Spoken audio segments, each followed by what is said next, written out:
What? Leave me alone, Steve, or I'll tell Mom on you. Mom's in the kitchen, and if you bug me, I'll call her. Look, do you know me? Wish I didn't, 'cause then you wouldn't be my brother, and I'd have your room, and all the presents at Christmas. Though I will soon enough anyway, 'cause you're a lousy rat. You're my brother? No duh. Listen, I don't mean to, bug you, but I can't seem to remember anything. Will you please just tell me who you are? Mom, Steve is bugging me. Steve, leave Hank alone right now. Steve, are you talking to me? Yeah, only I don't want to be, 'cause I'm trying to watch my cowboy show. I'm sorry. Look, I'm telling you, I need your help. I've lost my memory. Have not. Cut it out. I'm telling you the truth. You always were a kidder, Steve. Leave me alone. I'm sick. Have you noticed that your show is in black and white? What else? Color? On a TV? Well, I think I've seen a colored television before. Have not. Quit it or I'm gonna tell. Hey, look at that. Your mother lets you watch this stuff? Sure. This is part of history. What made America great. And besides, blood and guts are neato. Well, you can't stop me, so let me alone. Or else. What's wrong with you? I got a headache and a stomachache. Then why aren't you in bed? 'Cause I wanna watch my cowboy show. You look all right to me. I'm not faking. I couldn't go to school because I'm sick. Daddy's sick in bed too. And Mom believes me anyway. So shut up. Your dad is asleep? He and Mom went at it last night pretty hard. He stayed in bed. I saw what she did to him. It was pretty bad. What did she... Like you don't know. I saw you and her on the couch last Wednesday night. Guess that's why she's grounded now, huh? Too bad you wouldn't pay me and I had to tell, huh? What are you talking about? What girl? What? Is there another one too? Wait till I tell. I don't know what girl you're talking about. All summer, it's been Stephanie this and Stephanie that. And now you don't remember? You think I'm dumb or something? No, I just can't remember anything, like I said. Well, you better remember quick, 'cause the wedding's in 2 weeks. What? Leave me alone so I can watch TV. That's a weird-looking television. Come to think of it, this whole place looks totally retro. What do you mean, retro? All TVs look alike. Sure, basically. But this is one old-fashioned clunker. Old-fashioned? It's brand new. Yeah, but look at the tube.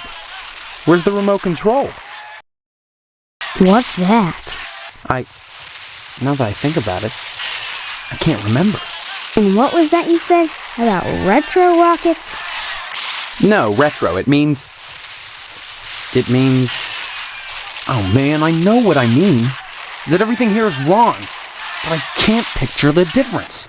Then shut up and quit bugging me. I'm watching my cowboy show. Good. Fine on.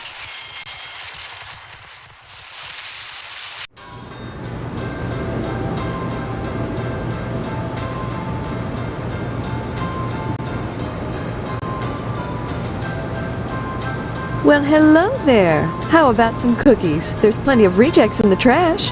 Who are you? That's a fine way to talk to your mother. You're my mother? That's right. Though sometimes I get treated like the hired help around here. I don't remember you. Of course you don't. Until you need your socks washed. No, you don't understand. I can't remember where I am or even who I am. Land's sake, stop your joshing, won't you? Honestly, Steve, I thought you'd grow up a little after graduation. I only hope that new job will plant your feet on the ground. So that's my name. Steve. Your name will be M.U.D. Mud if you don't stop teasing me, young man. Listen, this may sound strange, but I've lost my memory. Do you believe me? Well, you always were a kidder, Steve. I'm serious. Sure, and next you'll be telling me you don't remember Hank and your little sister. When did I graduate? 4 months ago, as if you could forget that. What college? College? A high school diploma is all you need to get a job. And besides, you can't marry Stephanie if you're going to waste your time going to college. 18 years old and you're just now getting your first job. It's a disgrace, but better late than never. I guess we can thank Stephanie for that. And just who is Stephanie? Don't you dare toy with that sweet girl. If you start in on her with all this amnesia poop, she'll think her fiancé is having second thoughts about the wedding. Look, all this talk about weddings is nuts. I'm not marrying anybody till I figure out what's going on here. First the heartbreak of psoriasis, and now this. 2 weeks before the wedding and you're backing out. Whatever will the neighbors think? I can't marry someone I don't even know. Fine, have it your way, but leave me out of it. If you're going to break Stephanie's heart, you march right next door and do it yourself. And don't expect me to write you a note. Fiancé? This is insane! Oh, you're not having second thoughts about marrying Stephanie? Is that what this silliness is all about? Pre-wedding jitters? Can something like that produce amnesia? Stop this foolishness right now and count your blessings. Stephanie is great at cooking and cleaning.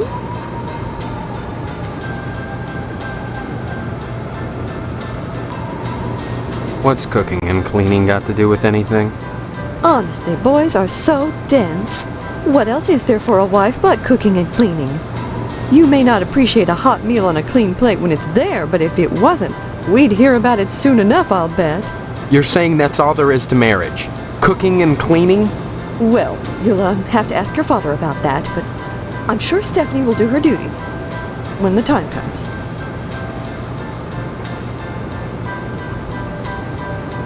Bless your innocence, but there are certain disgusting truths that go along with marriage. Facts that can't be disguised by sheets which wrap around the contours of flexing go-go's and bouncing legs. You can't know what I'm talking about, and that's best. When the time comes to make a baby with Stephanie, you'll have to make your peace with the fact that when a farmer plants his seed, he can't help but get some nasty dirt on his hoe. My father. He's in the other room. He decided to sleep in today. Now please let me get back to my cookies. I tried to open the door. It was locked. And I heard him moaning, like he was in pain. Your father overdid it last night. Just leave him alone until I get some catgut. Have a cookie? The bake sale is on Friday, and yet you're baking the cookies now. Never put off till tomorrow what you can do today. But they'll be stale by then. That's why I'm throwing them away. And then cooking more? To replace the ones I throw out. Why? Well, I have to. No one's going to pay to eat stale cookies out of the garbage can. But you expect me to? Of course not, Steve. I wouldn't charge you. I'm your mother. Help yourself. What charity is this bake sale supposed to benefit? It'll help provide a fund for bums and hobos who wander into harvest and have no family ties. Kind of a specific target group, isn't it? You have to pay attention to detail when dealing with such people. I don't know what you mean. You will. The whole thing has been organized by the lodge. Tell me more about this bake sale. Why is it so important?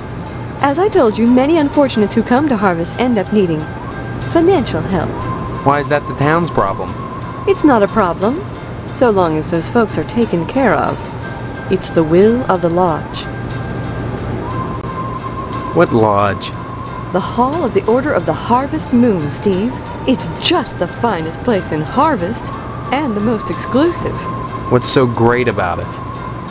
Hard to say, since hardly anyone gets inside. But it wouldn't be so exclusive if it wasn't just wonderful. Just like the new Reynolds dishwasher with their patented auto-dry process, TM. I've never used one, but I know I want it. Instead of sulking around the house all day, why not walk over to the lodge and apply for membership?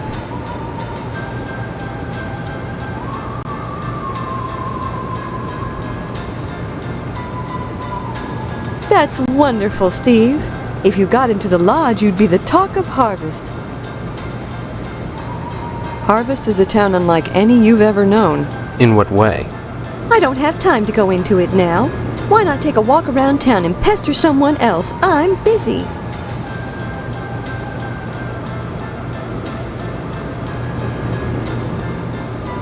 What a thing to say to your mother. Was that an invitation now that your father is out of action? You mind your mouth, young man. That's a fine way to talk to your mother and a member in good standing of the PTA. Don't forget to put the papers out for Jimmy. You know how he gets.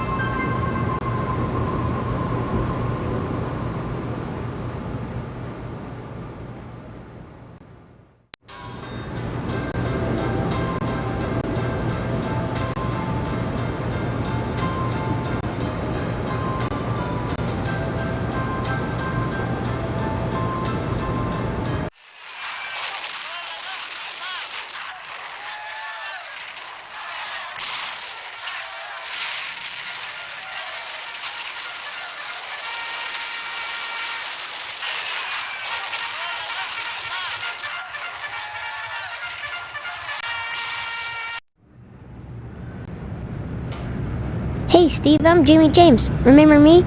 I guess not. Hey, how come you haven't been putting the paper out for me in the morning? Yeah? Well, try to remember, will ya? How'd you expect a working Joe to make an honest living? You don't put the paper out, I'm out of a job. So what? You don't get paid for picking up papers anyway. The Sentinel building burnt down. What the heck else am I supposed to do? Listen, start putting that paper out and everything will be Jake, okay? That's all I want. That and a pair of sneakers. Walking this route every day has worn holes in mine. Say, you got any spare sneakers?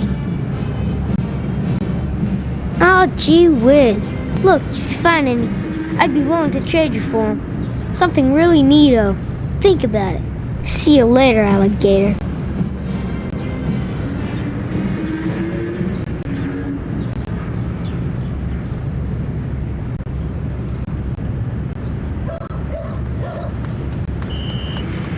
Hey, Steve, you've been doing a swell job putting the paper out in the morning. You just keep doing that and we won't have any problems. That's not much to ask, is it?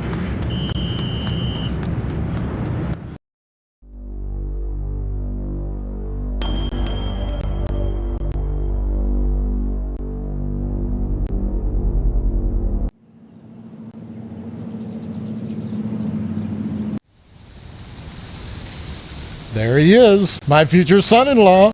And how's he doing today? What brings him to the Potsdam household, huh? Oh, you'll have to ask the missus about that. Stephanie's grounded to the wedding. Can't have her changing her mind at the last minute, not with all that meat at stake. Meat is the foundation of any decent society. Everyone needs at least 3 servings of red meat a day. And anyone who says otherwise is a commie. And once you're married to Stephanie, I'll be part of the family too. And your father will give me all the meat I want. Kind of makes up for not getting into the lodge.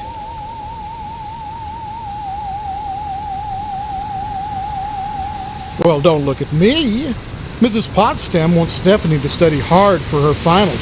If it was up to me, you could go straight upstairs, but you know, the little woman, you'll have to ask her permission to see Stephanie.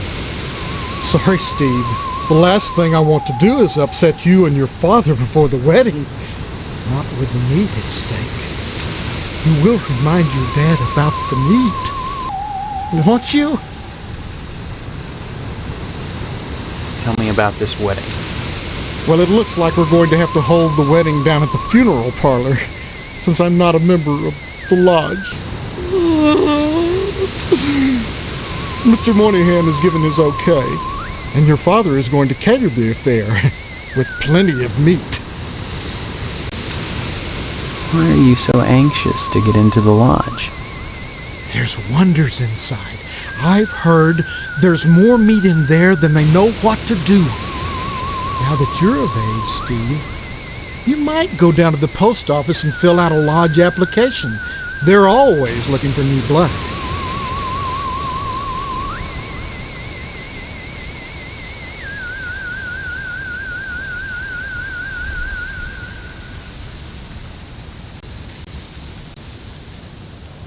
Hello, Steve.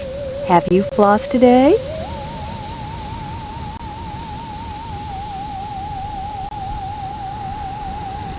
Well, Stephanie is grounded, Steve. Why? I'm sure I don't know.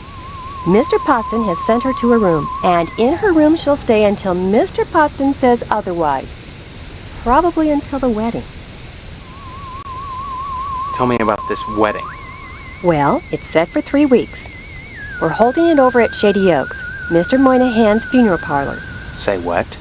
Now, I know it's not a very romantic place, but there's nowhere else to hold it, thanks to Mr. Poston.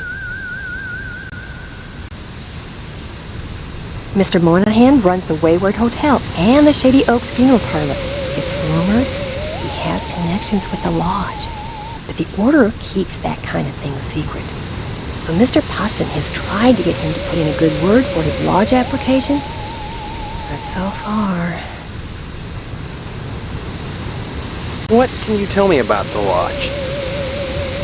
Just that they're exclusive and secretive. If you're curious, you ought to pick up a lodge application at the post office and take it over to the sergeant-at-arms. Isn't that a thought? Forget Mr. Potsdam. If you became a member of the order, we could hold the wedding inside the lodge. My, wouldn't that be lovely? You mustn't be too hard on Mr. Potsdam, Steve. He's a disappointed man. No matter how many lodge admission forms he fills out, they keep turning him down.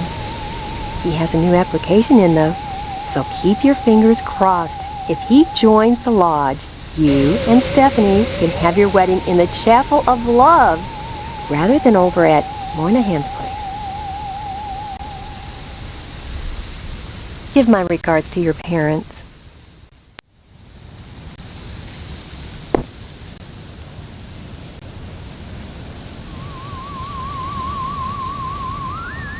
Sorry, you'll have to ask Mrs. Potsdam for permission to see Stephanie. She's in the kitchen. If it isn't my favorite son-in-law, what brings you here again?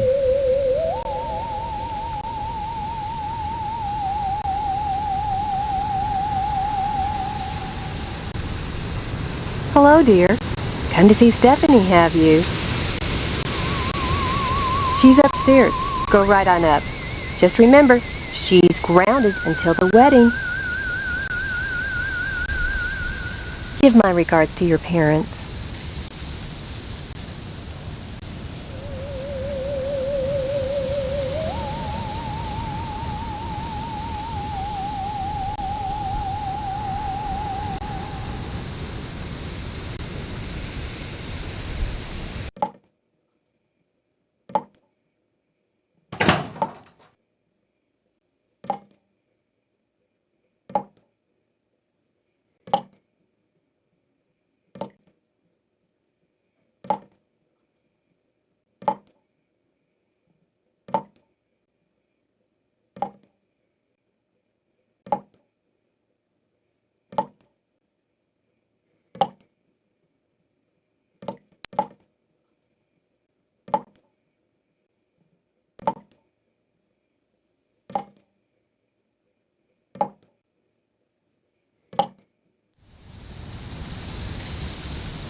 Who are you?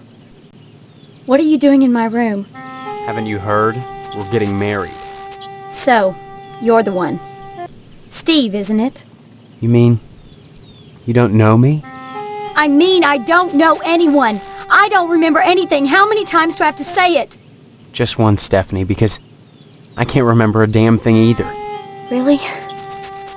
Oh God, I thought it was just me. You're not alone. Can you tell me what's going on here? Those people downstairs have locked me in my room. They say I'm grounded until the wedding. They claim to be my parents. I can't dispute it because I can't remember for sure one way or the other, but it doesn't feel right.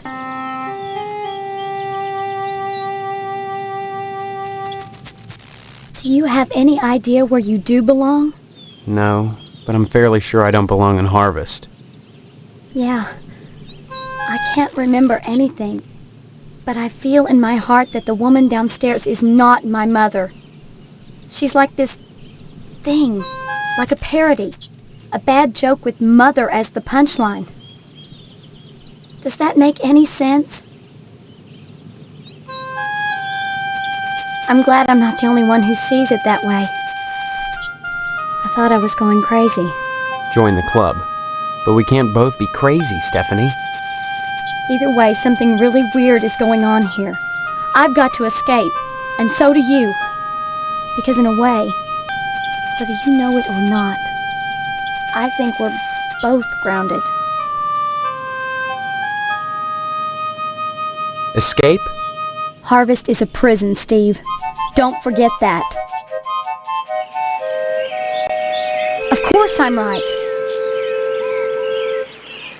Everything in Harvest seems to revolve around this damned lodge, this Order of the Harvest Moon. They're responsible for this insane bake sale that's coming, and for the Harvest Blood Drive, too. When people talk about the lodge, it's always in this hushed, reverent tone. Mom keeps telling me that women can't join, but she keeps pressuring me to get you to join. She's not the only one who wants me to sign on with the lodge. That's probably the worst thing you could do. You think the lodge is some kind of trap? I think all of Harvest is a trap. If that's true, maybe joining the lodge is the way out. Look, why not explore the town a little? I can't get out of here, but if I could, that's what I'd do. Maybe you can figure out what's happening here without going anywhere near the lodge. You're really afraid of the lodge, aren't you? I look at that building, all lit up at night, and I get scared. I mean, look at the damn thing. Seem like a harmless bunch of Masons to you?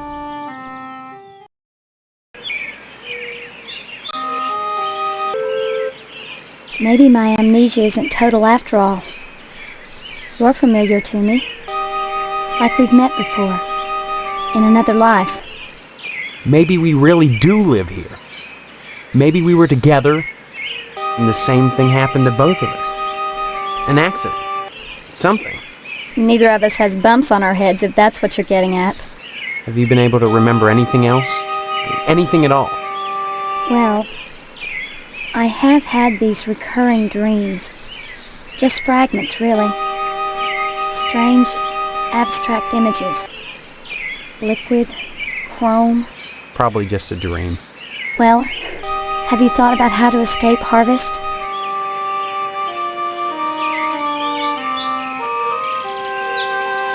Come back and visit me soon, okay?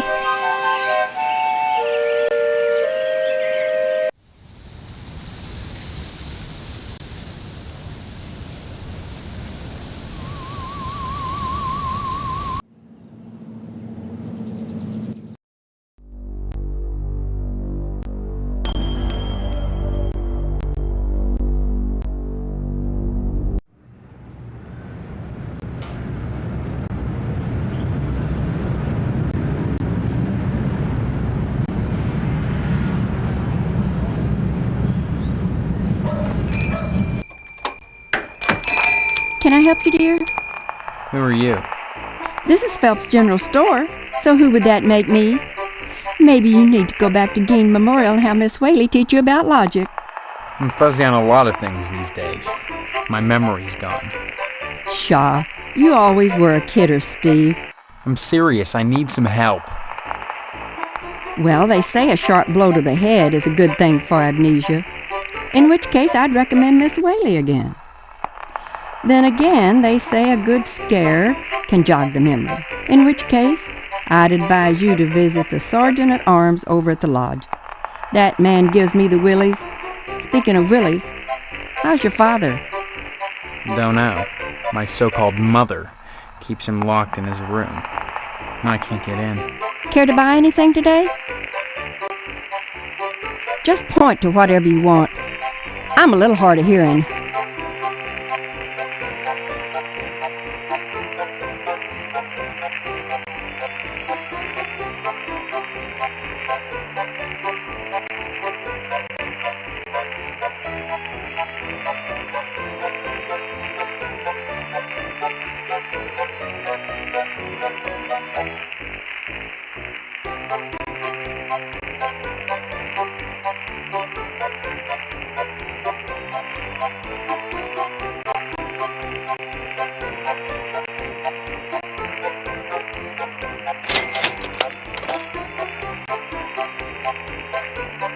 A girly magazine? Why, Steve, I'm surprised at you. I'd expect that sort of thing from Deputy Loomis, but never from you. He's always coming in here oogling the girly magazines behind my counter. Darned if I'd sell him one, though. I know his wife, for heaven's sakes. Well, will you sell me one? I certainly will, Steve. That kind of interest is healthy for a young fellow. Steers him away from being a fireman.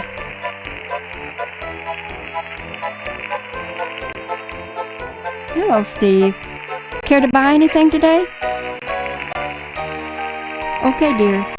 You check back if you decide there's anything you want. I'll be happy to help you. Come back soon.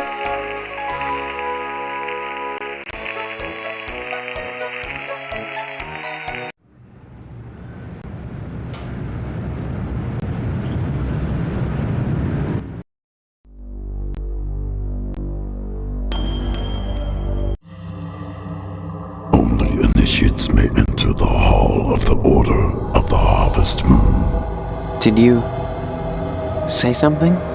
I did not speak, but my mind touched yours. Telepathy? But how? Only those who seek enlightenment warrant my attention. Do you hunger for true knowledge? There are always obstacles to the path. You must first fill out an application to be considered for initiation into the mysteries.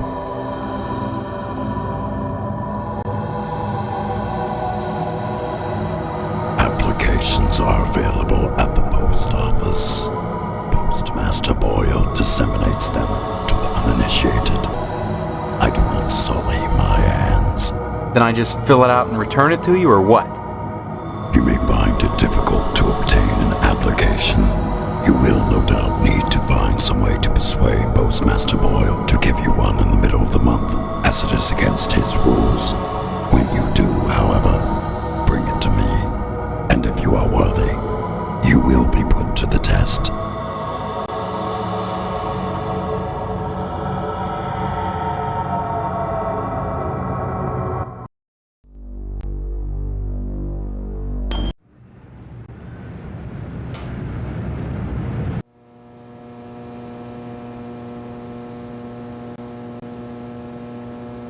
Yes? I need some help, Mr. Postmaster Boyle, what can I do for you today? Sorry, youngster, we're out of applications right now. Come on, you must have one around here somewhere. Well, I do have the master, but you can't write on that, and I only make copies once a month, on the button, regular as clockwork.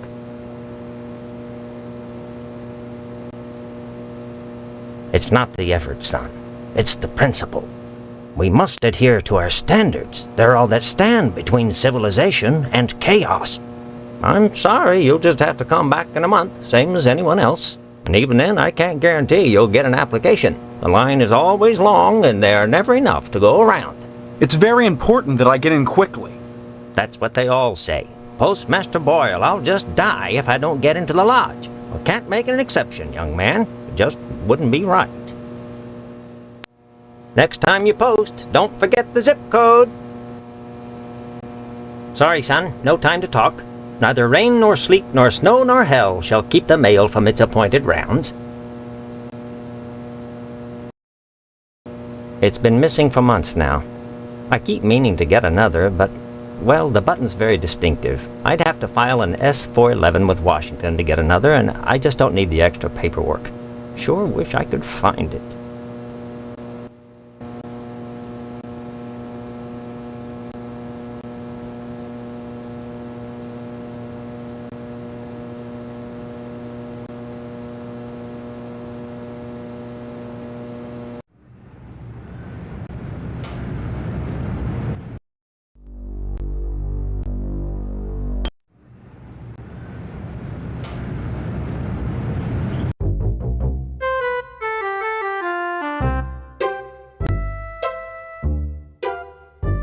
Howdy, Steve.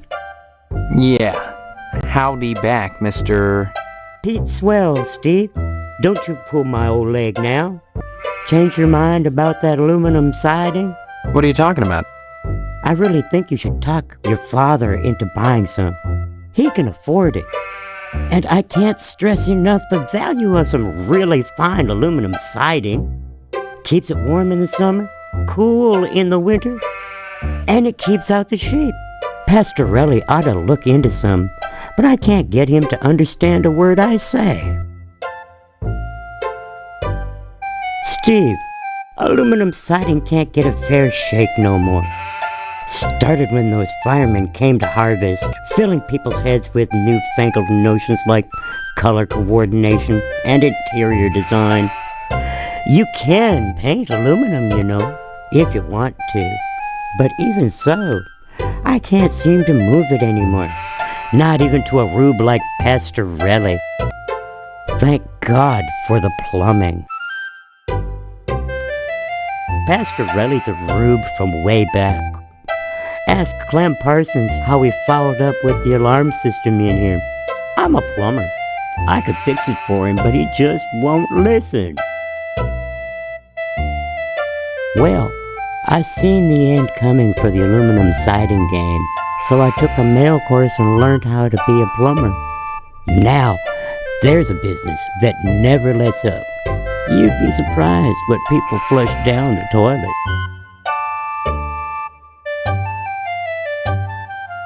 Nice to see you again, Steve. Hello there, youngster. They say them aliens I was telling you about, well, they came back last night. Cut another crop circle in my south field. How come I never seen none of them saucers, Clem? Them aliens is wily, Pete. You don't cross the intergalactic void without learning a trick or two. You know what Pastorelli did? Yesterday, he gets an alarm system to protect his pole. Only he don't know how to rig it, so now it's all awry.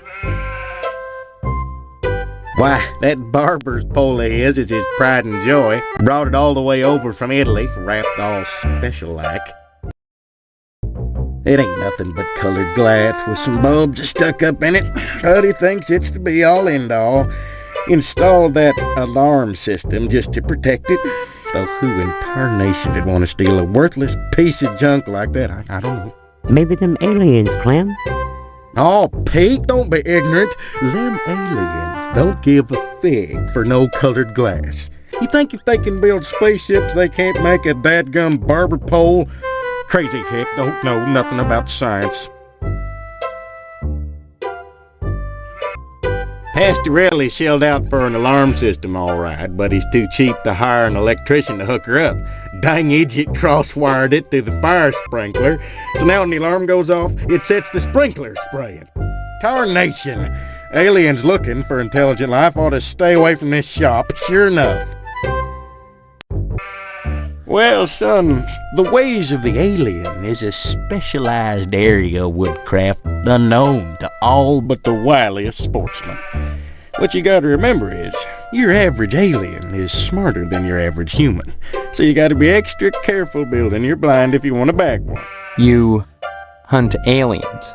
Son, after nailing an alien, you can never go back to quail. What, you think you can get one of those at a swap meet? Line your blind with lead to fool their sensing machines. Lay real quiet and wait. Preferably in the woods around the nuclear base. Oh, they love messing around out there. Why not wait outside your field, Clem? wait for 'em to come a-carving. Oh, they do their crop doodles with zap guns, you darn fool. Don't you know nothing? Besides, ain't no place to put the blind out in the field. Now, you listen to Clem Parsons if you want to tag an unearthly being. They cross the void, wondering what lies beyond, all the time not knowing that what awaits them is buckshot.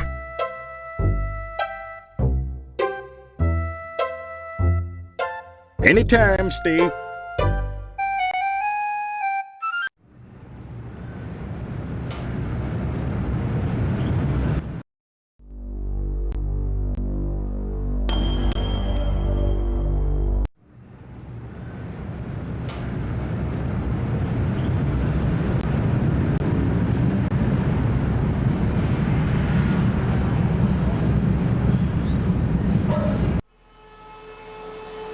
Steve, how's your father? Is he better? About the same, I guess. He's been away from work for weeks, and when I call your house, your mother won't let me talk to him. I haven't seen him either. This is a fine kettle of fish, I must say. Though I am glad to see you taking an interest in the business in your dad's absence. Who are you? Aw, Steve, I didn't want to believe that amnesia hokum. Now you're saying you don't remember your pal Pat O'Reilly? What's with all the cats? This a slaughterhouse or a kennel? Oh, them? They eat the scraps, that's all. Yeah, but look at...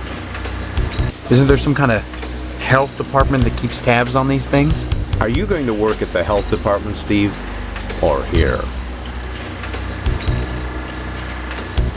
Maybe I get sick of do-gooder busybodies sucking around here all the time. A man's up to his elbows in guts all day, every day. What more do they want from him? You may come to realize that this business is not for everybody. Just ask your poor, ill dad. It takes dedication and a strong stomach.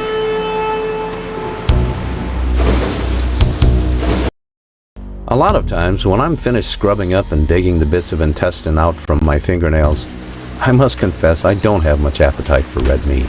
But red meat is one of the principal food groups, and you've got to have it. So when you can do this all day and help yourself to a juicy red steak afterwards, then by golly, you can call yourself a butcher. Of course, amnesia would certainly help that, wouldn't it? What exactly is wrong with your dad? I don't know. I wouldn't worry about it too much, Steve. You should be thinking about running the family business one day. That, getting into the lodge. Come to think of it, I don't see any cattle around here. Where do you keep the animals? Does it matter? The end product is all the customer cares about, Steve. And we only carry the finest meat. Only the juiciest cuts. Once you take over the business, you'll realize the importance of maintaining quality while cutting costs. We know what we're doing here, Steve. If we didn't, would the lodge use us to cater their affairs?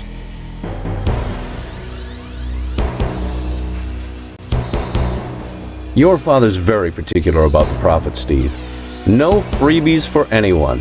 But seeing how you're his son, if you'll bring written permission from your father, I'll give you the meat.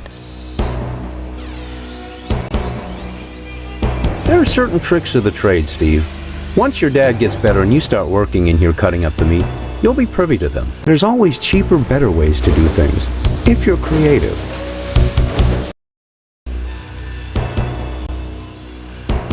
Don't be such a stranger, Steve, and my best to your dad.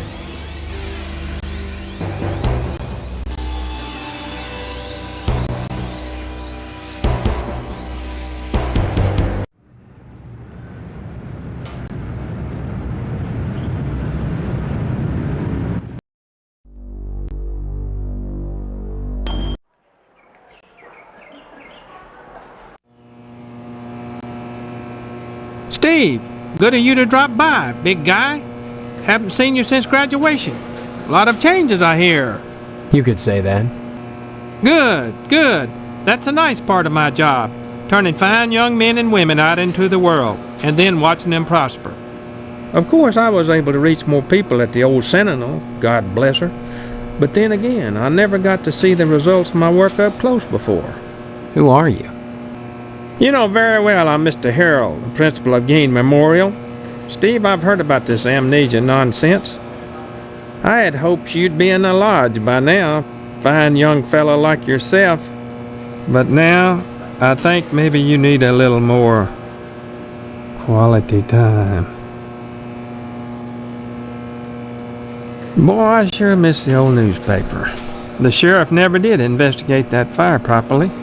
Call it a newspaper man's instinct, though I can't imagine why Sheriff Dwayne would cover up anything. I mean, the only ones who stood to profit from the newspaper going out of business was the owner of the TV station, and Mr. McKnight had an airtight alibi.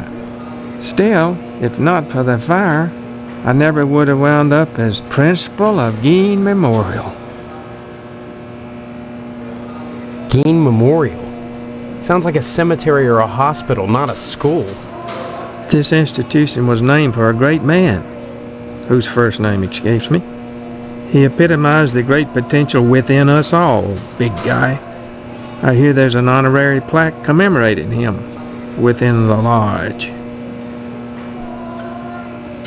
Big guy, born some quality time, the greatest gift I can bestow upon you as your former principal is a word of advice.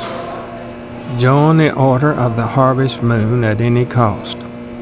Within the lodge lies your future, and without, dust. Surely mine is the most important position in Harvest. The ability to mold young minds. That's power.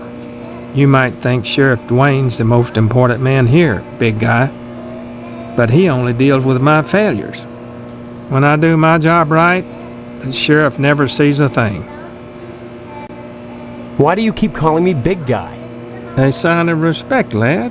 As principal, my station is higher than yours now, but you never know what the future holds, so you should always hedge your bets and pay tribute to your inferiors. You never know who will come to power, or who, even now, wields it behind the scenes. For all I know, you might already be a member of the Order, with access to the lodge. If that were the case, you'd be my superior, and I'd be all that much better off having shown you respect and spent some quality time with you. What do you mean, quality time? Some, like Miss Whaley, favor stern discipline, corporal punishment, as a means of socialization. Myself, I temper discipline with love. Quality time can be such a warm, sharing experience. After just a few sessions, you'd stop this amnesia nonsense and become a productive member of society and a fit candidate for the lodge. Drop in again soon. Adult education is a wonderful thing, as is adult quality time.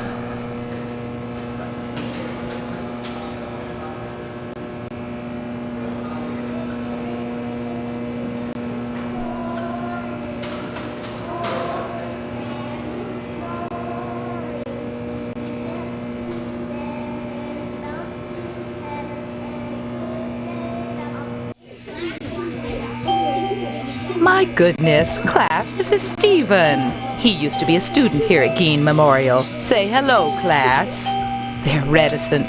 The educator's greatest problem today is the apathy of the students. What's wrong with their heads? I can tell you in one word, Stephen. Discipline. Thank goodness you weren't a sulky bear. You were always a smiley bear. Then you remember me? Not as such. So many pupils, Stephen. They come and they go. But I can always spot those who were nice boys. You can tell from the forehead. The lobes. Right, class? I'm glad you stopped by, Stephen. Would you care to say a few words to the class about civic responsibility? Not really. I was just passing through. Oh, but you must, Stephen. A positive role model might be just the thing to inspire these little monsters. Stephen, have you any questions for me? Or shall I continue with class? Ask away then. Can you tell me anything about Harvest? Harvest was founded by the Order of the Harvest Moon about 100 years ago. For what purpose? Why, I'm sure you'd have to ask them. You'll find the members of the Order at the lodge. This lodge, what do you know about it? The building itself, like Harvest, was constructed with a specific purpose in mind. That noble intent is known only to those within the Order. You're at about the right age to join them, Stephen, and you will do so if you care about your future. We don't practice corporal punishment here. I've never believed in that old adage, spare the rod and spoil the child. A rod is too thin, but a baseball bat, that bridges the generation gap quite nicely. Oh dear, Colonel Monroe is conducting another air raid drill. Everyone into the hallway, quick!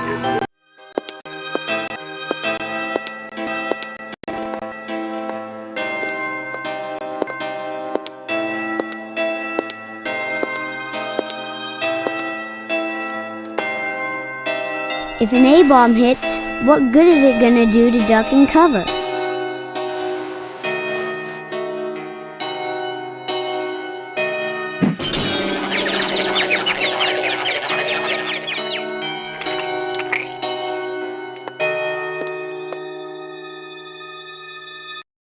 My stars, that was exciting. Stop by any time, Stephen.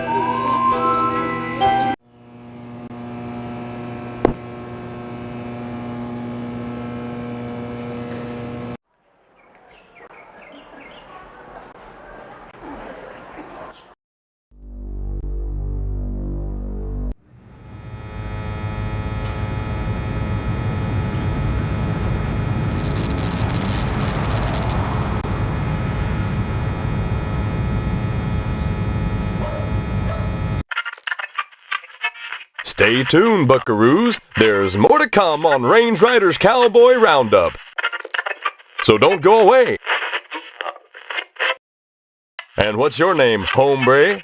Steve. Steve's a swell name. My dog's name is Steve. Would you like my autograph, Steve?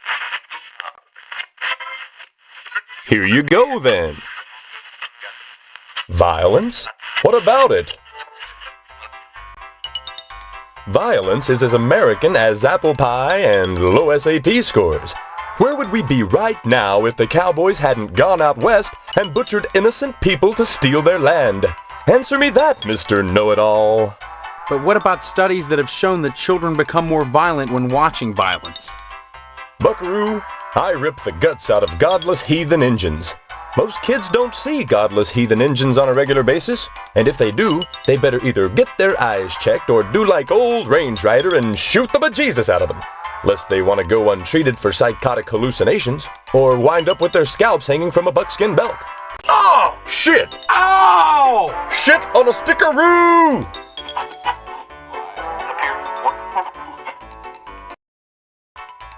The parents that are griping about violence on TV are the same parents that go outside in the morning to fetch their papers, secure in the knowledge that they won't get an arrow through the noodle because the violence they hate so much done cleared the Injuns out of the neighborhood.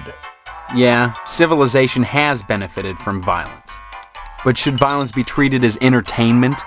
Check my rating, son. Violence is entertainment. I just put it on the air. If some kid watches, that says something about the kid, not me.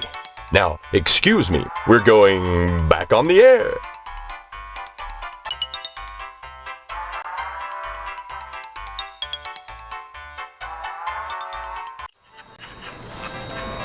Hey, Sport. This is a private office. Yeah, I know, Mr. McKnight. I own and operate this station. Have you brought me some news for tonight's broadcast, or... I've lost my memory. That's news. The hell it is! You always were a kidder, Steve. Any real news to tell me? Actually, I was just wanting to know more about the TV station. Hey, WHAR is the only television station in Harvest. since the old Sentinel went under. What with the newspaper building burning down and all, we're golden. Nobody competes with us, sport. Partners? I run the whole show solo, pal.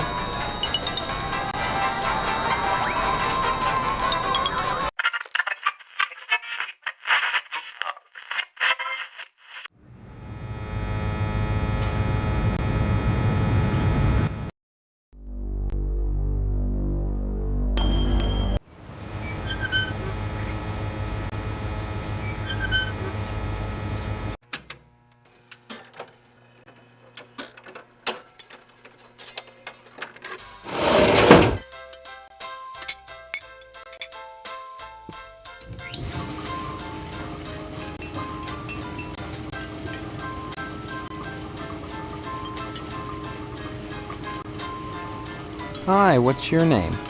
Karen, What are you doing? playing. My mom is working, so I gotta stay out of her hair. Wanna play? Not now, maybe later.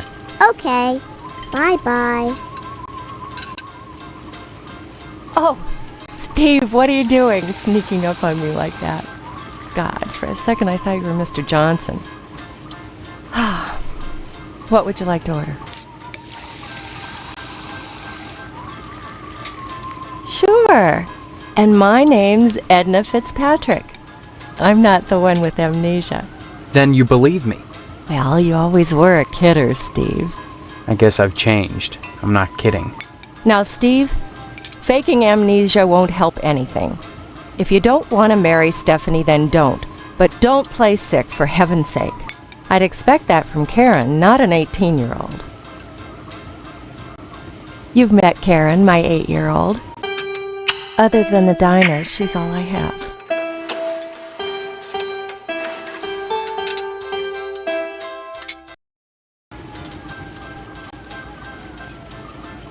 There isn't a nicer girl in Harvest than Stephanie, Steve.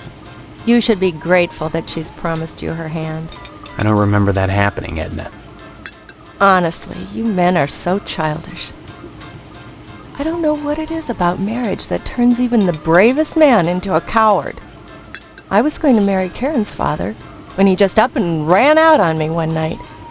I heard that he joined the lodge, but if he did, I never saw him come out again. Even Sheriff Duane wasn't able to find out what happened to him. Mr. Johnson has a liking for me. I'd call it a crush, but that's too innocent a word. He's a bitter man with too much time on his hands. He's never gotten over being rejected by the lodge, and there's something unwholesome in the way he looks at me. I'm always glad when the sheriff comes in every day at noon. Sheriff Duane is such a dear man. And I don't just say that because he's my most regular customer. Every single day, rain or shine, he comes in here at noon for lunch. Sits in the same spot, too. That's at least an hour every day when I can be sure Mr. Johnson won't show up. You know, it's funny. Duane never comes in here with Deputy Loomis, but he frequently dines with Mr. McKnight. You know, the owner of the TV station.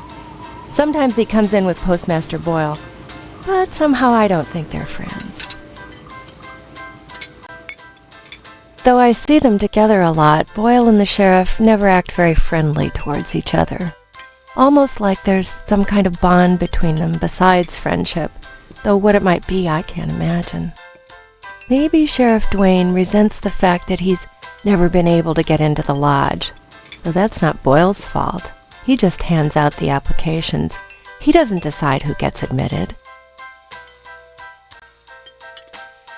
The lodge is the repository of all wisdom. You should join the Order of the Harvest Moon, Steve, and soon. Why? For God's sake, what is it about this place? The wheat ripens and waits not for the scythe. The farmer who waits too long, it were better that he use the scythe to rip his own stomach out than to stay his scythe when the wheat ripens. The harvest moon wanes and then comes winter. An empty belly, the body sun's belly, gurgling within or bloody on the ground. What does it benefit a man if he gains his soul and loses the world? You hunger. Feed yourself. before it's too late. Oh. Edna? Steve. What happened? Were we talking about Boyle? Or was it Karen? You seemed strange there for a minute. I'm sorry. I'm under a lot of stress. Running this diner all alone. Forgive me.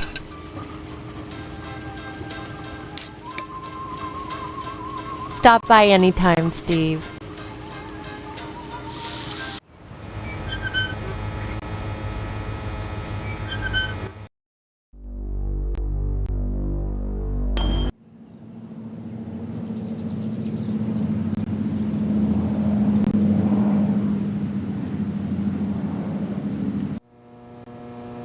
Hello, Steve.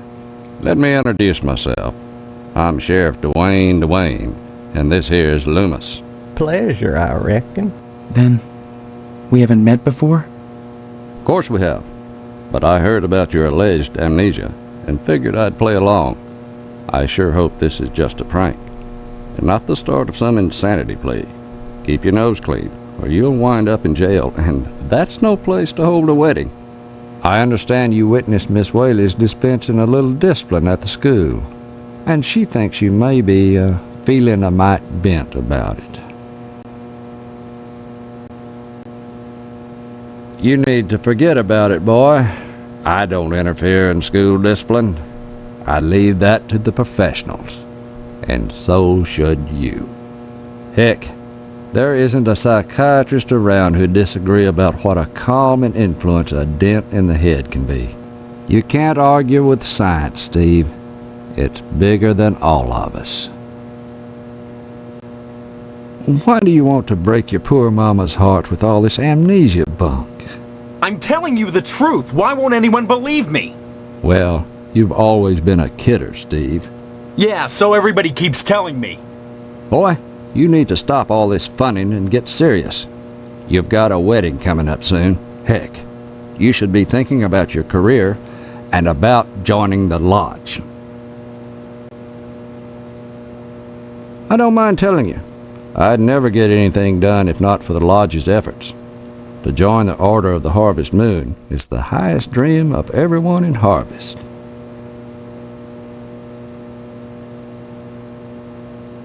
Like I said, unless you get an application on the first day of the month, you're generally out of luck. Stop by the post office and talk to Postmaster Boyle. You never know.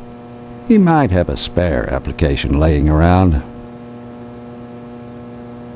Amnesia or no, you can't have forgotten you're about to marry the prettiest little thing in Harvest. I think you and Stephanie are perfect for each other. I just hope her father's disappointment doesn't spoil everything. Disappointment? Mr. Potsdam wants to hold the wedding in the lodge, but he'll never get in. Like all the rest, he's always hanging around the post office the first day of the month, waiting for Boyle to bring out that month's lodge applications. And there's always a long line, never enough applications to go around, and even if you do get an application, chances are you're right out of luck. Fewer called to the order and even less accepted. And Potsdam, well, they've turned him down so many times, unless he does something radical, he'll never get in. Crime-wise, nothing much has happened in Harvest since the newspaper fire. Oh, sure, every week or so we get the odd transient dropping dead, but other than that, it gets pretty slow around here. Sure, you remember. The Sentinel building burned down about 6 months ago. That's what I'm telling you, Sheriff. I don't remember anything. Why won't you believe I have amnesia? Well, you've always been a kidder, Steve.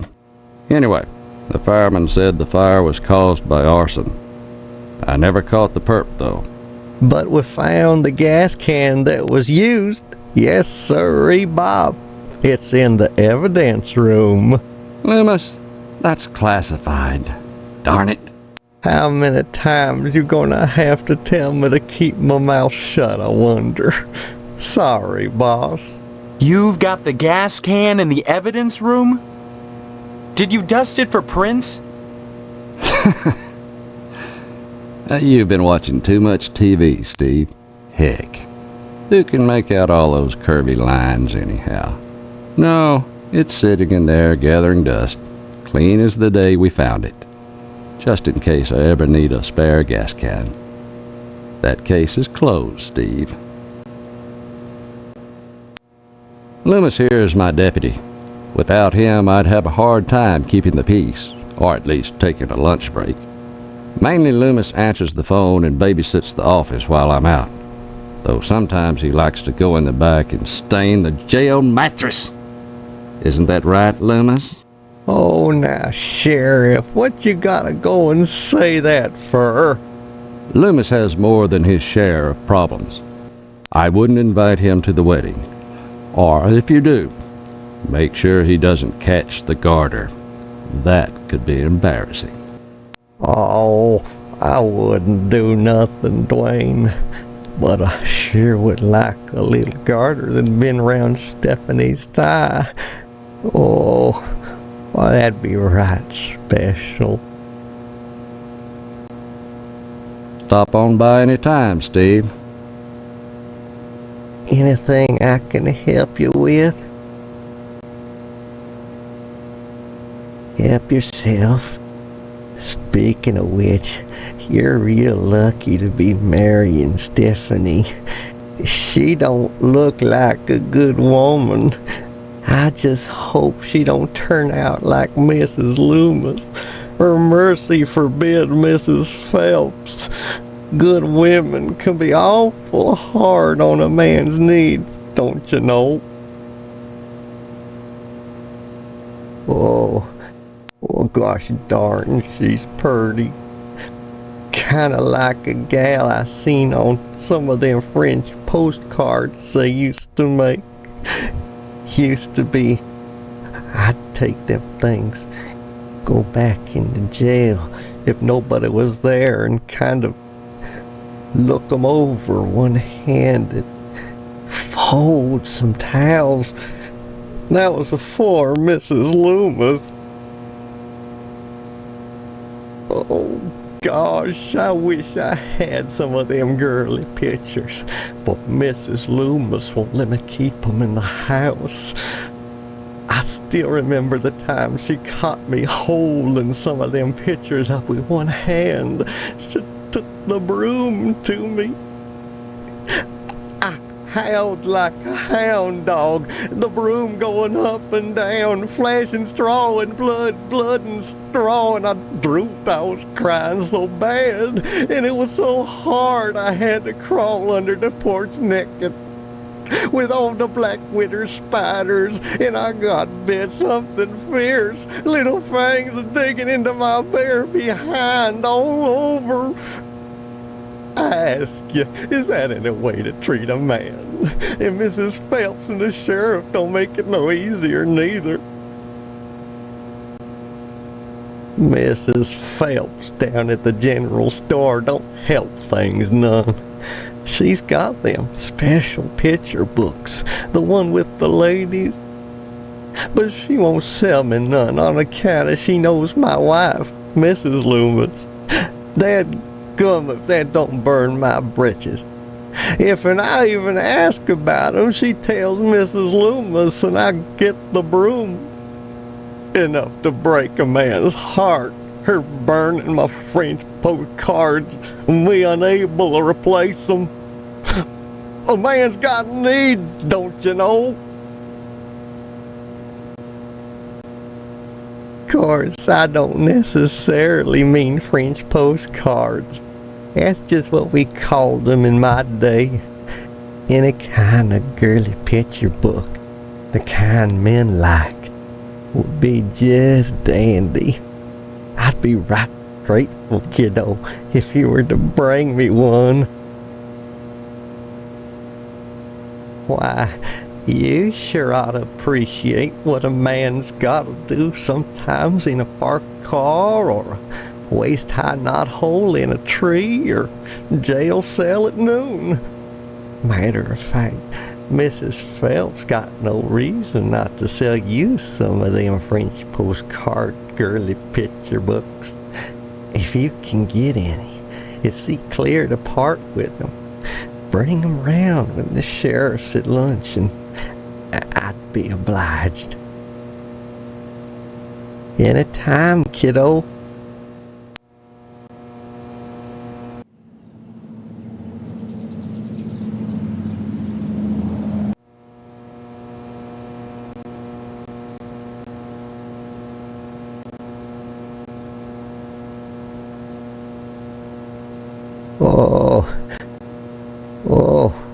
By George.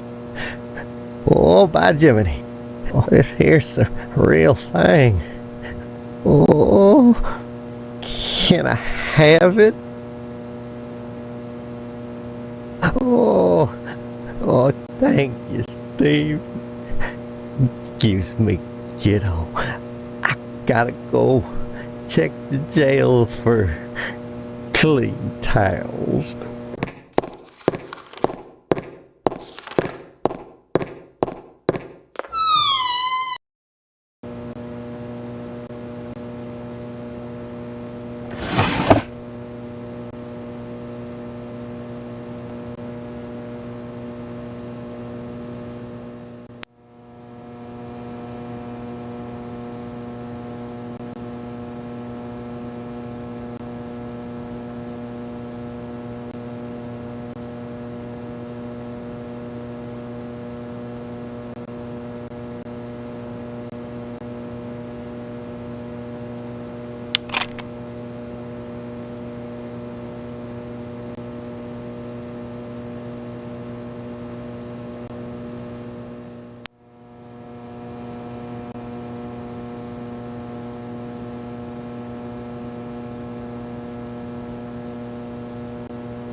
Hello, Steve.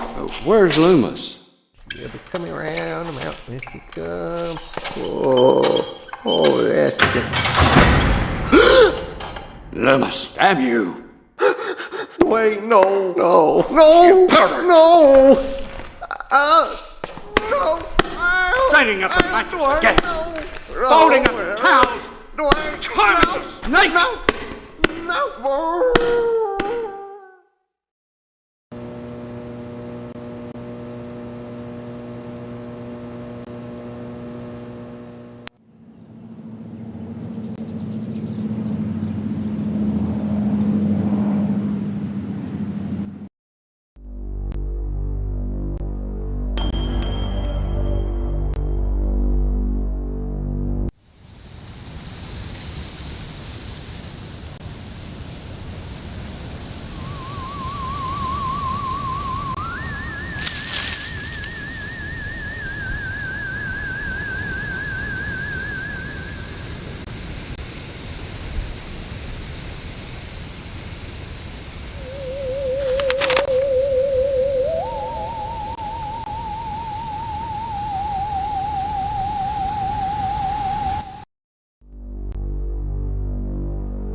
Please excuse the mess. They've done wonders with the upstairs bedroom, but this garage defies color coordination.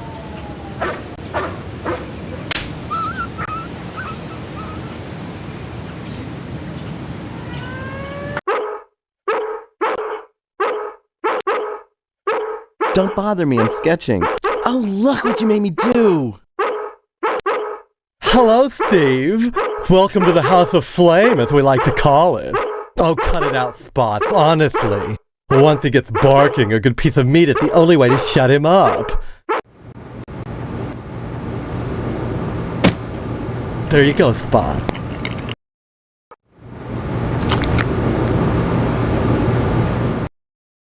So, Steve, bet you don't remember me.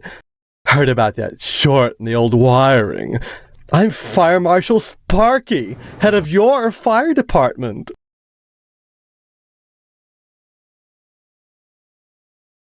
Don't be silly. Everyone thinks that amnesia kick is a scream. Well, you always were a kidder, Steve. Besides, it's my job to keep abreast of developments in the community, to better serve you, the public. I'm sure you'll be thrilled when you learn of the many civic improvements we have planned for your fire department. Such as? Well, don't tell any of the others, but I've secured a bolt of the most divine mauve material. I've hidden it because, well, if any of these Marys got a hold of it, it'd be gone in a jiffy. So I'd rather keep it hush-hush. I'm going to make new drapes for the firehouse, and if I have any left, cross your fingers, I'm going to make everyone matching mauve pillow cozies. Those are civic improvements. Don't be such a party pooper, Steve. We're talking about art here. Besides, we haven't had a fire in Harvest since the newspaper building burned down. Though I'll admit that the Wasp Woman's place is one big accident waiting to happen. Isn't that right, Spots?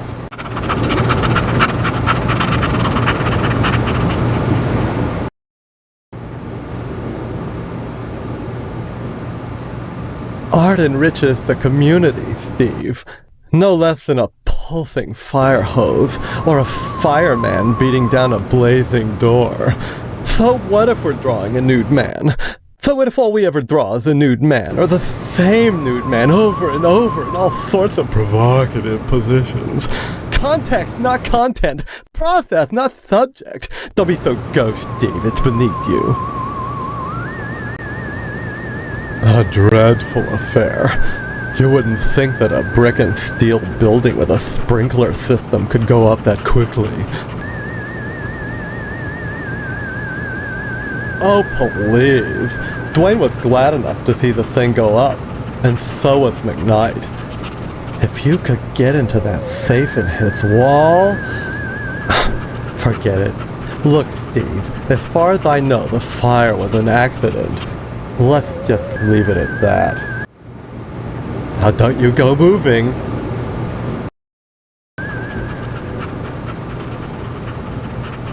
Some people think all we do is sit around, fetching examples of manhood for our own amusement.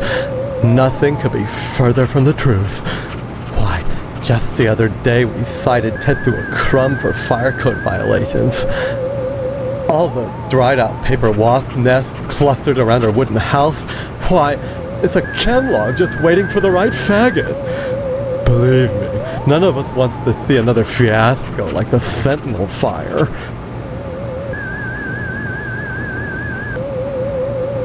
Bye-bye. I don't converse on the job, Steve. 7835, code 6, 105 North Avenue, 52.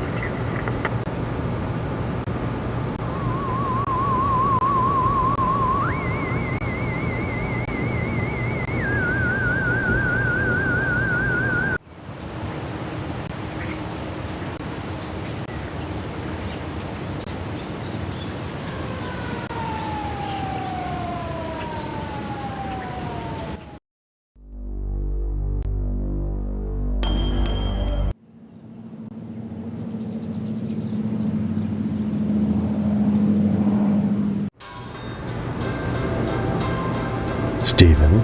Who are you?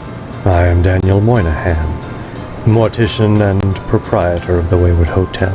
Most people ask me why I don't remember their names. Well, you always were a kidder, Steve. Besides, as one who deals with the dead, I try not to involve myself in the affairs of the living. Your loss of memory is of no concern to me, true or false. Ironic, considering my recent involvement in a charity event. What are you talking about? My complaints were central to the scheduling of the upcoming Harvest Bake Sale. I'm gratified the Order of the Harvest Moon got involved. The proceeds will certainly help cover my losses. This bake sale is a joint effort of the Harvest PTA and the Order of the Harvest Moon. The proceeds will be used to set up a fund for transients. In other words, bums and societal rejects without families who wander into Harvest uninvited. Then the Order is setting up shelters for the homeless? Not shelters. Graves. You see a great number of these hobos die while passing through. Don't ask me why, it's what those people do. Use your common sense, Stephen, memory or no. If they were involved in setting up homeless shelters, then why would I be involved? And why would I be sustaining losses? As always, the Order of the Harvest Moon has taken the lead in addressing our societal ills. Through their sponsorship of the blood drive and the bake sale, the Lodge ensures that all our needs are met. Needs? Such as? Pardon me, there are corpses to prepare. And my losses have been substantial of late.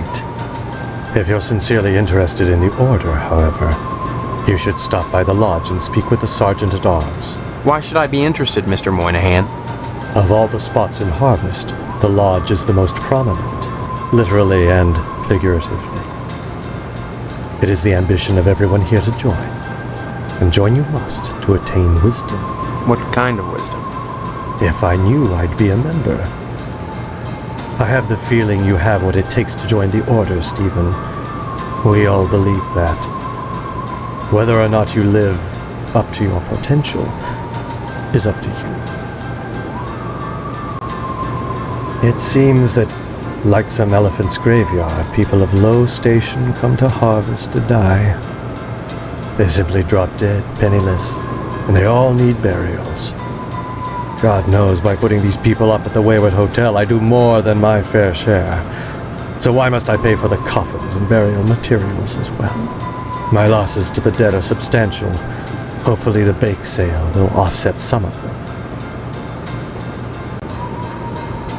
As owner of the only hotel in town, I do my best to accommodate any hobo who straggles into town, vacancies permitting.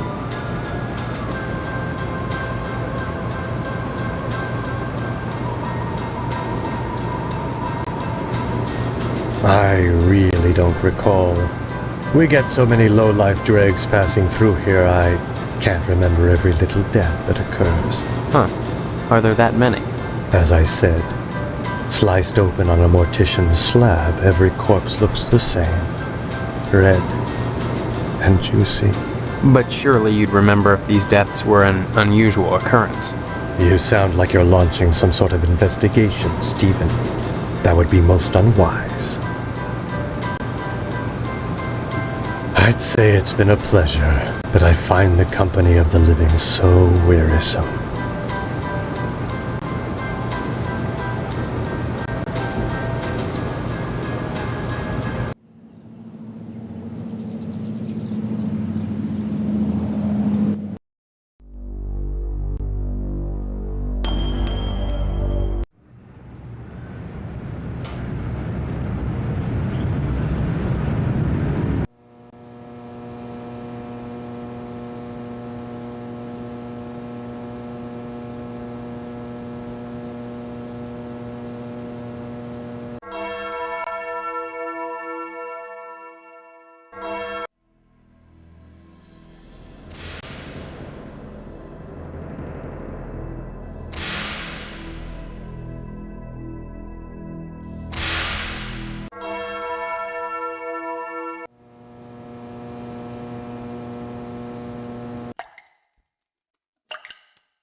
Young man, we really have nothing to say to each other. I have the feeling your image shall soon adorn my slab, and I'd rather not know the face of the meat I'm slicing. I'd say it's been a pleasure, but I find the company of the living so wearisome.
So, Steve, how's the husband-to-be?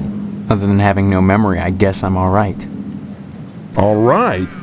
You should be ecstatic, considering what you're getting into, if you haven't gotten into it already.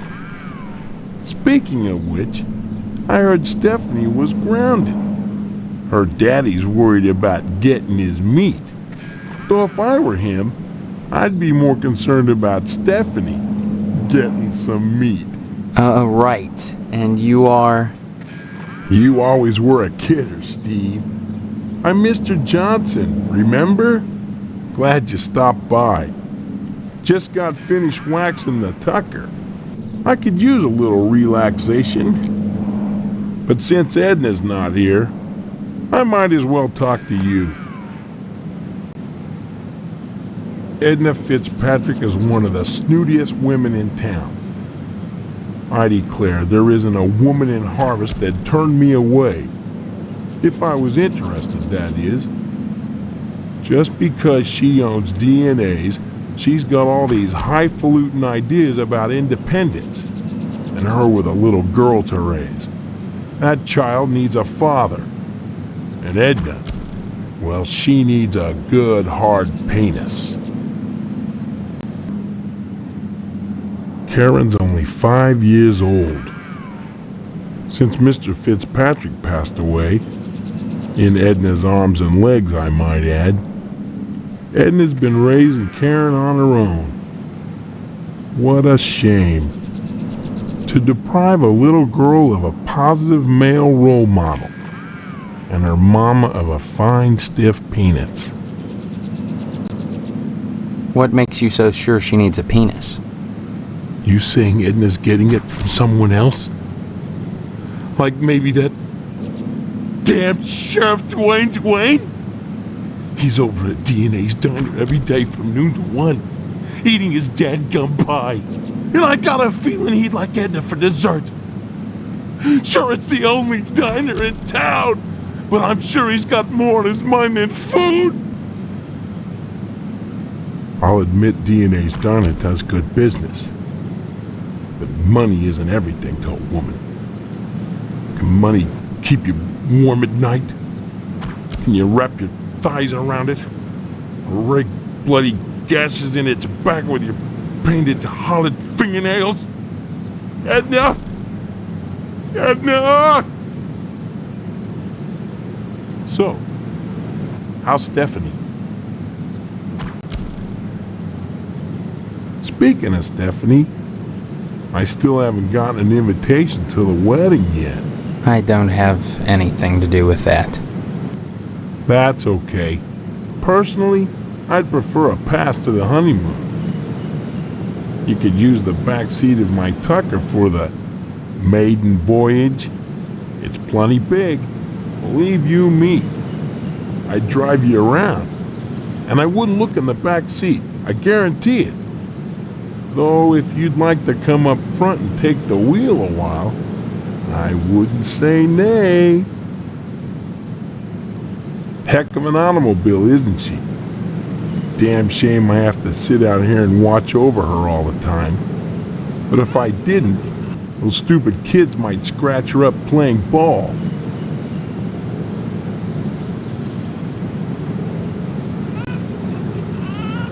Don't see why not. But don't touch her. I'm mighty particular about my Tucker. I had the garage remodeled like a fortress, so I could lock her up at night and get some sleep. I'm sure she's safe enough inside.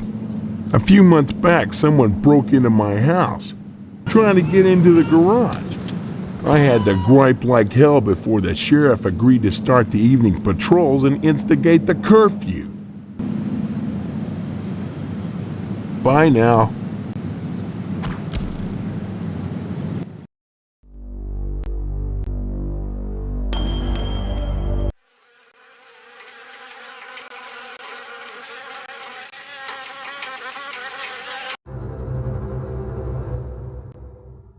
It's not often that I get visitors. I am Tetsuo Crumb. The ignorant of Harvest called me the Wasp Woman. A pejorative, no doubt, born of fear and a poverty of imagination. I don't understand. The politics of honey, the Judeo-Christian rites of sacrifice and conventional taboos against unbridled pleasure are all responsible for the prejudice against wasps.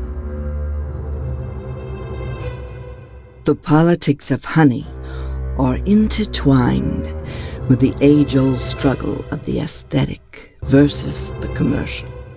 Because I choose to raise wasps instead of bees, I'm frowned upon by the community. Why? Well, raising bees is acceptable because they produce honey. But sometimes it's not what is produced, so much as what is performed. I don't see any particular use for wasps.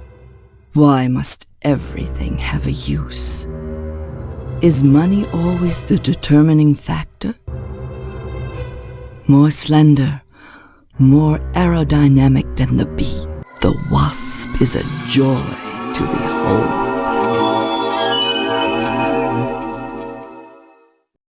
Beautiful and juicy. Isn't that enough to compensate for the little drawbacks? Well, as you can see, the little darlings do love to sting. Another source of prejudice for the masses, and another reason to love them. Bees are like animals. They sting only for a reason, for sacrifice. They have no conception of individual sensation, of pleasure. When a bee stings, it rips itself apart and dies for its audacity. This appeals to those raised worshipping a god that demands sacrifice and atonement. But the wasp is promiscuous. They are not as sympathetic to the masses because they don't die when they sting. They live to sting another day, and they take pleasure from it. Yes, a great deal of pleasure. The wasp is a sensual being, not a laborer, hedonistic instead of industrial. Some think them quick to anger. In truth, they are easily swayed to ecstasy. They penetrate your flesh, and the muscular contractions in their thorax as they pump venom could be likened to the muscular contractions of ejaculation. Each painful welt, an act of love.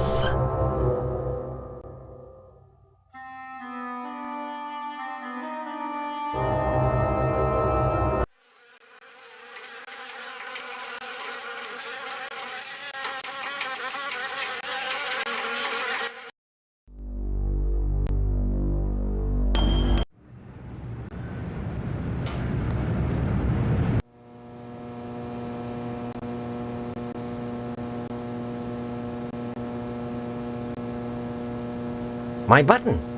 Why, I lost that months ago. Where did you find it? Funny thing, that. I found it in the ashes. At the newspaper building. What are you implying? That I had something to do with setting the fire? Preposterous. Why, 100 people must have visited that site since the fire. You just try showing that button to Sheriff Duane, son. He'll laugh you right out of his office.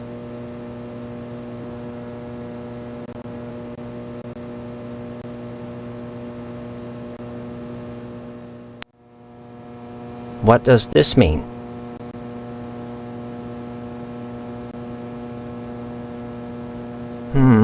This is unexpected and awkward.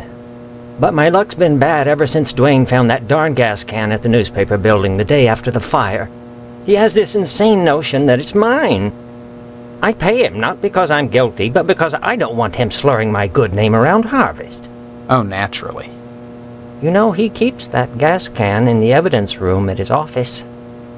I'd be really grateful to whoever could fetch me that can.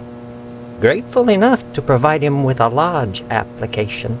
Oh, and Steve, you'll keep this to yourself, if you're smart.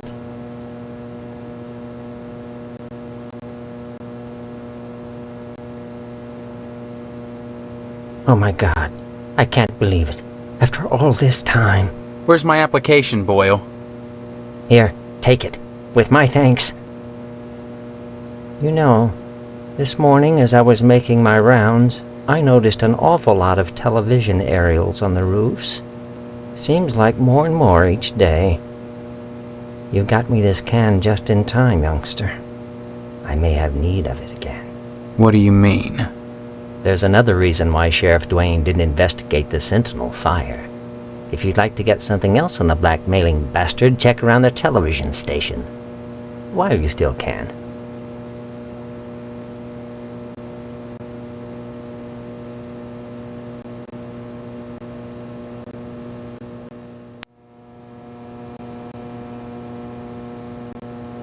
That's a ticket.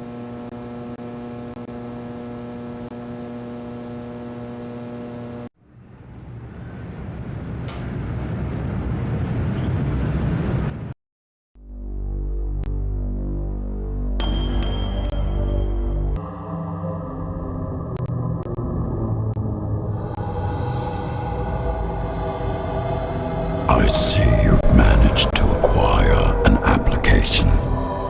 That demonstrates resourcefulness, a desirable trait for prospective members. You need a rest. Report back here for your next assignment.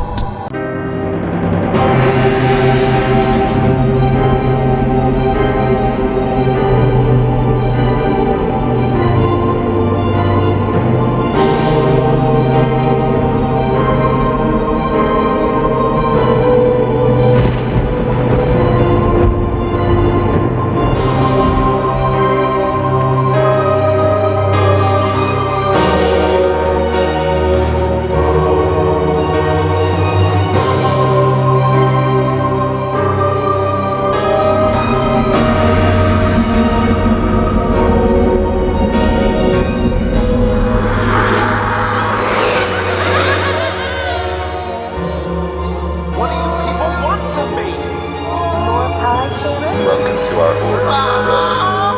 The hand that grips life